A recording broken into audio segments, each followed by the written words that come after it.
नमस्कार, मैं हूं आपके साथ कविता थपलियाल और आप देख रहे हैं टी मनी बनो अपना फाइनेंस मिनिस्टर, एक ऐसा शो जहां पर हम आपके हर आर्थिक सपने को पूरे करने के लिए आपको बताते हैं एक सही और सटीक रणनीति, करते हैं आपकी लाइफ फाइनेंशियल प्लानिंग भी। शो की शुरुआत चलिए करते हैं आज ऑन द शो के साथ।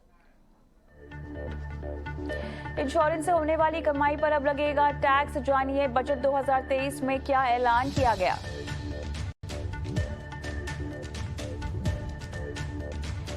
क्या है मार्केट लिंक डिबेंचर, बजट 2023 में मार्केट लिंक डिबेंचर पर टैक्स की कैसी तस्वीर साफ की गई, क्यों अब इन्हें डेट सिक्योरिटीज की तरह देखा जाएगा और लॉन्ग टर्म कैपिटल गेन्स के बजाय इन पर शॉर्ट टर्म कैपिटल गेन्स का टैक्स लागू होगा, ये सब आपको बताएंगे शो में आगे। और शो की आखिरी कड़ी में हमारे एक्सपर्ट्स पर्सनल टैक्स से जुड़े हर सवालों के जवाब देंगे और साथ ही बाजार की गिरावट में म्यूचुअल फंड में निवेश की अब क्या हो रणनीति बताएंगे आपको।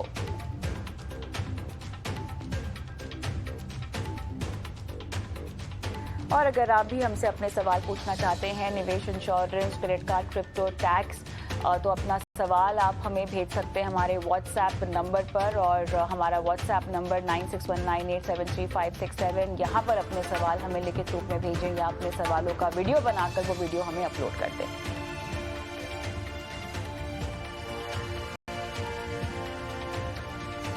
तो जीवन बीमा में निवेश को लेकर सरकार ने बजट में बड़ी घोषणा की है। जीवन बीमा पॉलिसी का सालाना प्रीमियम अगर 5 लाख रुपए होगा तो मैच्योरिटी पर मिलने वाली राशि पर सरकार टैक्स वसूलेगी। हालांकि ये शर्त उस जीवन बीमा पॉलिसी पर लागू होगी जो 1 अप्रैल या उसके बाद ही खरीदी जाएगी। पहले से चली आ रही पॉलिसी पर यह शर्त लागू नहीं होगी।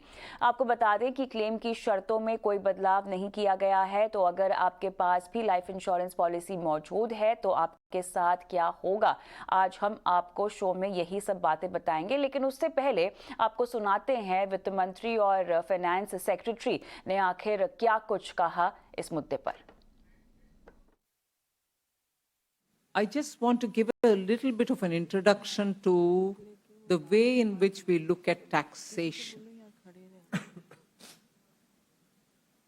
In this specific case, tax is being levied on annual premium which is over a certain number. If just the premium is 5 lakh or more in a year, insurance penetration, as I imagine, is to deepen the penetration or deepen the insurance cover available for India and accessible for Indians. First of all, the idea of penetration and the potential that exists in India for insurance is that majority of our population is still not yet completely covered. And therefore, in this context, if a premium is being paid at 5 lakhs or more, and if tax is levied on them, it is not on the back of 5 lakh per annum premium, one person, that penetration can happen. I'm sure you get where I'm coming from. I want 5 lakh and more premium also, let them also have many more such. I have no problem. The restriction is not being brought in. No restriction is being brought in. We're not saying you can't take one more insurance. Even this person can take one more insurance if he wants. But it should also cover others. But if you're able to pay that kind of an amount for a premium, what would be your salary? So please also look at it from that point of view than conflating two different things. Insurance deepening. It's not going against insurance deepening. We want more people to get covered.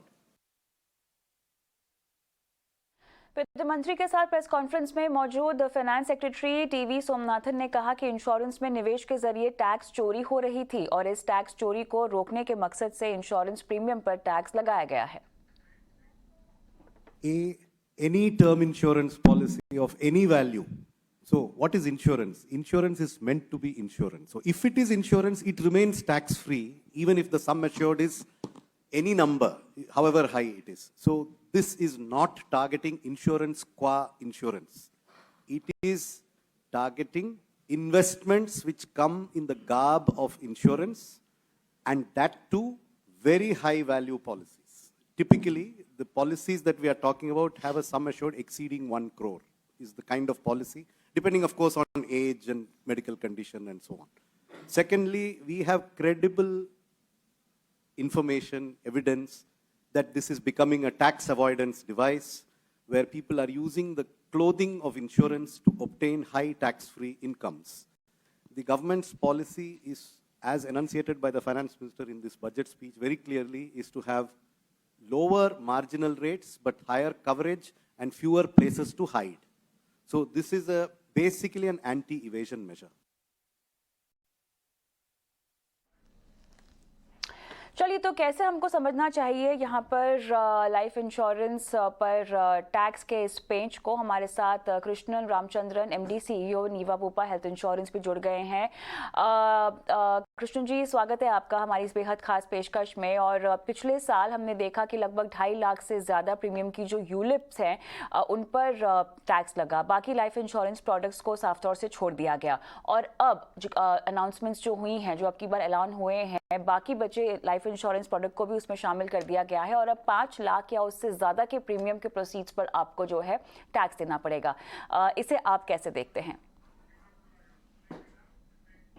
देखिए Kavita ji, from our stand point, globally और भारत में भी insurance एक ऐसी चीज है जहां a lot of times people don't know what is necessarily right for them. In order to incentivize insurance buying behavior, tag एक महत्वपूर्ण लीवर है। और मेरे हिसाब से, given insurance penetration in the country, the requirement to increase insurance penetration, और जो chairman IRDA drive कर रहे हैं, I personally feel कि this step need not have been taken. तो हम हेल्थ इंश्योरेंस में काम करते हैं, so from our stand point जो ATD बेनिफिट है, it has been an important driver for health insurance penetration. और मेरे हिसाब से tax is an important incentive for savings and protection behaviour. और जो भी support government of India budget के रूप से मिल सकता है, I personally feel it is only going to be helpful, and removing it will cause some challenge for the industry, वो मेरा ख्याल है। लेकिन साथ ही आपने चैलेंजेस का जिक्र किया, तो इंडस्ट्री को किस तरह के चैलेंजेस का सामना करना पड़ेगा, जरा इसके बारे में हमको बताएं। जो इंसेंटिव्स मिलता है इंश्योरेंस खरीदने से, देखिए इंश्योरेंस एक ऐसी चीज है जो जनरली इंडिया में अवेयरनेस अभी बढ़ रहा है, and a lot of people would prefer not to buy insurance, whether it's for protection और जो future savings के बारे में उतना सोच नहीं होता है।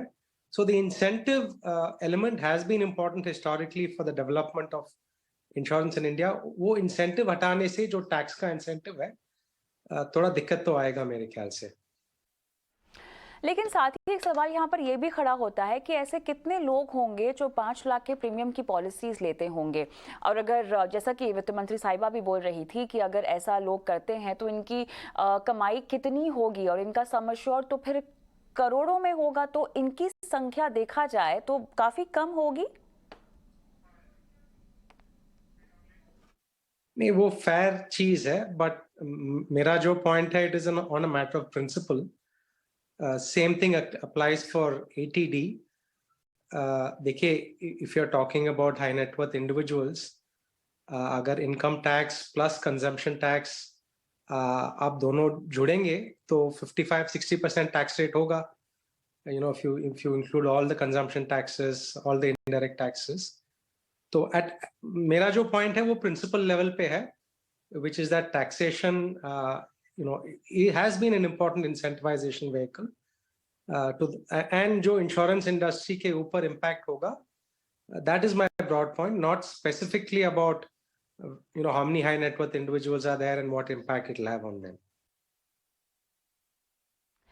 साथ ही एक और चीज़ जो अभी प्रेस कॉन्फ्रेंस हुई और हमने जो बातें भी सुनी, फाइनेंस मिनिस्टर उनके साथ जो सेक्रेटरी थे, उन्होंने साफ तौर से कहा गया कि टैक्स इवेजन होता था और टैक्स चोरी के चलते ये कदम उठाया गया है। और या एक और जो पहलू हो सकता है इस अनाउंसमेंट का वो ये भी है कि टैक्स चोरी यहाँ पर ख़त्म की जाए।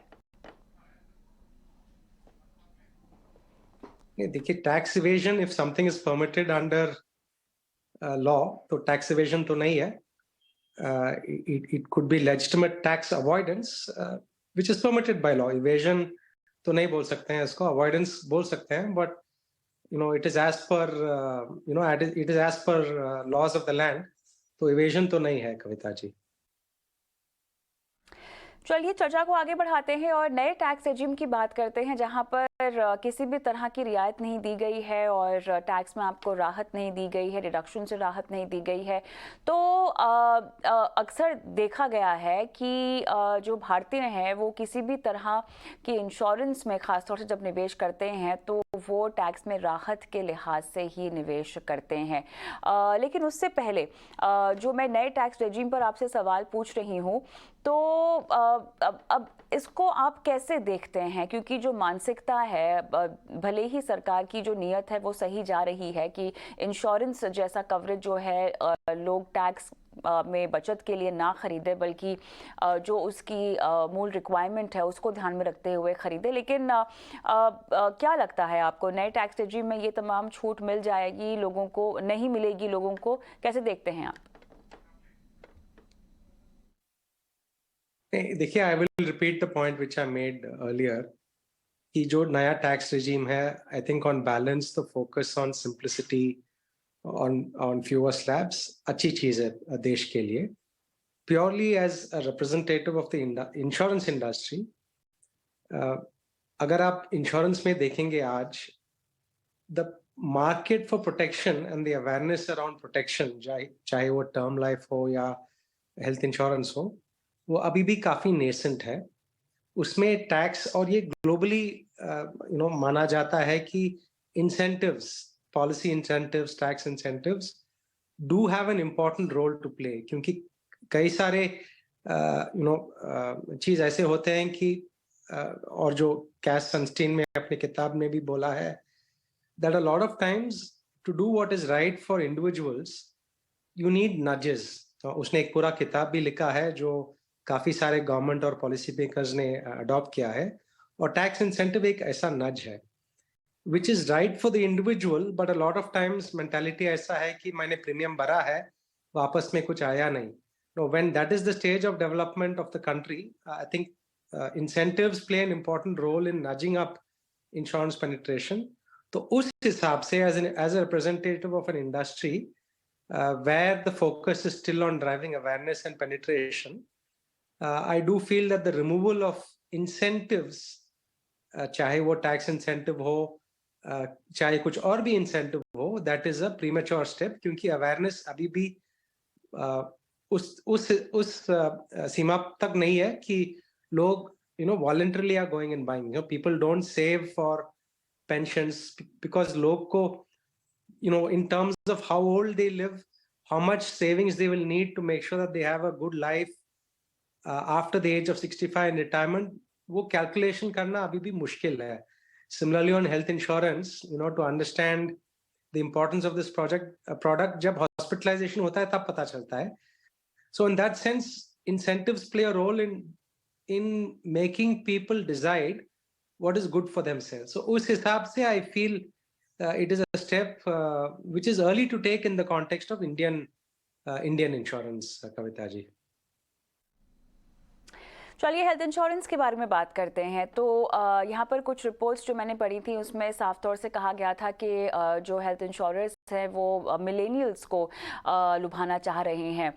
बदलती लाइफस्टाइल, सुधरती लाइफस्टाइल के चलते उनको न सिर्फ एडेड फीचर्स दिए जा रहे हैं उनकी हेल्थ पॉलिसीज़ में, बल्कि उनके प्रीमियम को भी कम किया जा रहा है अगर वो ज़िंदगी एकदम फिट तरीके से जिए। तो इसको लेकर आपकी क्या योजना है और ये बदलाव जो हम देख रहे हैं कितना सही है? I think here I would like to compliment the Indian regulator as well as जो Insurance Amendment Act में proposal है that insurance industry is permitted ancillary services. क्योंकि the days of हमारे कंपनी की तरफ से देखेंगे तो we feel we need to play a role not just in financial protection, but also in the health and well-being जो भी हमारा customer policy holder है. तो उस हिसाब से the changes in regulation, around product use and file वो innovation जरूर encourage करेगा. I also think regulator की तरफ से in terms of innovation जो sandbox मिला है industry को, जो encouragement है already health insurance regulations में around health and wellness, वो बहुत ही encouraging है. और जो insurance amendment act में propose किया है that insurance, whether it's life, health or non-life, will be permitted ancillary services. मेरे हिसाब से that will open up a lot for us to do to provide example health insurance में services around prevention, around wellness, around chronic condition management. तो बहुत तेजी से ये सब चीज बढ़ रहा है कविता जी. आखिरी सवाल आपसे पूछना चाहूंगी, ये बताएं कि अब बढ़ती हुई महंगाई के चलते हेल्थ इंश्योरेंस और कितना महंगा होने की संभावना है? देखिए इन्फ्लेशन तो है, right, and ultimately health insurance premium की अफोर्डेबिलिटी की बात करें तो हमें ये याद रखना चाहिए कि health insurance premium needs two factor in जो हेल्थ केयर इंडस्ट्री का इन्फ्लेशन है, और वो इन्फ्लेशन 8-10-11% के हिसाब से जा रहा है. तो in that sense health insurance premium has to reflect underlying health care inflation. अगर हेल्थ केयर जैसे कि healthcare inflation is running at whatever percentage, the premiums need to, at some level, keep pace with that. तो शायद 8 या 10% न हो, but I think in general premiums need to keep track of inflation. जैसे कि सब चीज की rates बढ़ता है, whether it is school fees, whether it is rentals, whether it's salaries, all of these move in line with inflation. मेरे हिसाब से health insurance premiums or premiums in general also need to move in line with inflation, in this case healthcare inflation. चलिए, बहुत बहुत धन्यवाद, आपने समय निकाला और इतनी बेहद खास चर्चा में आज आप शामिल हुए हमारे साथ. तो क्लियरली हमने देखा कि किस तरह से जो 5 लाख रुपए का प्रीमियम आप लाइफ इंश्योरेंस पर भरते हैं उसकी प्रोसीड्स पर अब आपको टैक्स लगेगा, लेकिन अब शो को भी आगे बढ़ाना है